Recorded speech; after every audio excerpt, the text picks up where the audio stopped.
আমার হাতের এই চিকেন কোরমাটা বাসার সবার অনেক প্রিয়। বাসায় যখনই সাদা পোলাও রান্না করি সাথে এই চিকেন কোরমাটা রাখি। তো প্রথমে এখানে আমি 2টা চিকেন একটু বড় বড় পিস করে কেটে নিয়ে হাফ কাপ পরিমাণ টক দই আর 1 চা চামচ লবণ দিয়ে ভালোভাবে মেখে একটা সাইডে রেখে দিচ্ছি। এখানে আমি 5টা ডিম সেদ্ধ করে নিয়েছি, একটু কাঁটা চামচ দিয়ে ফুটা করে দিলাম।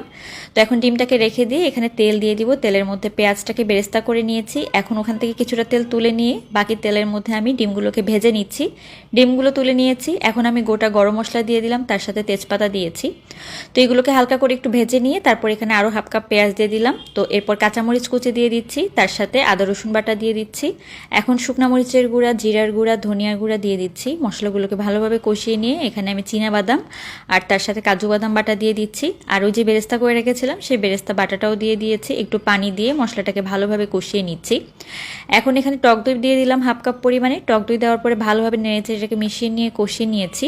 তারপর এখানে ওই যে চিকেনটাকে মেখে রেখেছিলাম সেই চিকেনটাকে দিয়ে দিলাম। এখন ঢাকনা দিয়ে চিকেনটাকে কিছুক্ষণের জন্য একটু রান্না করে নিব। আর ঢাকনাটা তুলে নিয়ে চিকেনটাকে আবারও একটু নেড়ে মিশিয়ে নিয়ে তারপর দিয়ে দিব সেদ্ধ করে রাখা এবং ভেজে রাখা ডিমগুলোকে। তারপর দিয়ে দিব এখানে 1 কাপ পরিমাণ জাল দেওয়া দুধ। তো দুধটা দেওয়ার পরে এখানে কিশমিশ দিয়ে দিচ্ছি, তার সাথে কয়েকটা কাঁচামরিচ দিয়ে দিব, একটু চিনি দিয়ে দিব এবং দিয়ে দিব সামান্য একটু কেওড়ার জল আর তার সাথে গরম মশলার গুঁড়া। এখন একটু নেড়ে মিশিয়ে কিছুক্ষণের জন্য রান্না করলেই কিন্তু কোরমা রেডি।